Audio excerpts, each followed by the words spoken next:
मत्स्याकृतिधर जय देवेश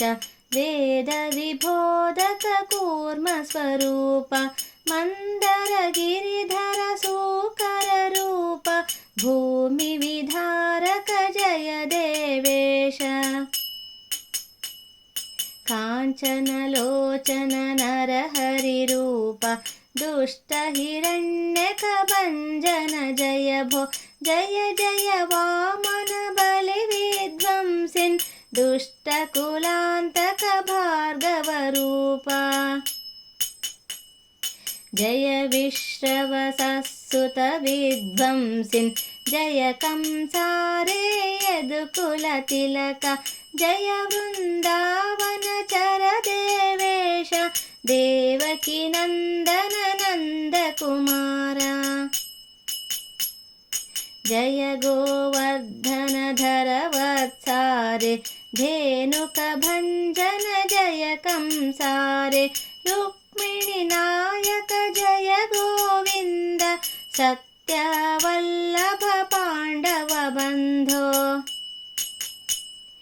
खगवरवाहन जय पीठारे जय मुरभञ्जन पार्थ सखे त्वं भौमविनाशक दुर्जनहारिन् सज्जनपालक जय देवेश शुभगुणगणपूरित विश्वेश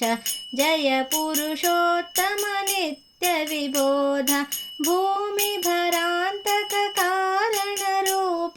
जय खरभञ्जन देववरेण्य विधिभवमुखसुर सतत सुवन्दित सच्चरणाम्बुज कञ्ज सुनेत्र सकलसुरासुर निग्रहकारिन् पूतनिमारण जय देवेश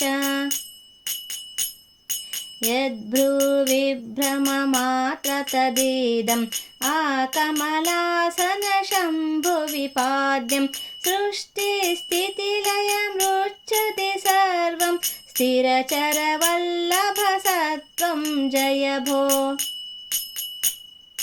जय यमलार्जुन भञ्जनमूर्ते जय गोपीकुच कुङ्कुमाङ्किताङ्ग पाञ्चाली परिपालन जय भो जय गोपी जनरञ्जन जय भो जय रासोत्सवरत लक्ष्मीश सतत सुखार्णव जय कञ्जाक्ष जय जननीकर पाश सुबद्ध हरणान्नवनीतस्य सुरेश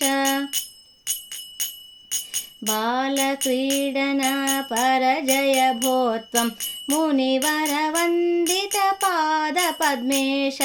कालिय फणिफणमर्दन जय भो द्विजपत्न्यर्पितमत्सि विभोन्नम्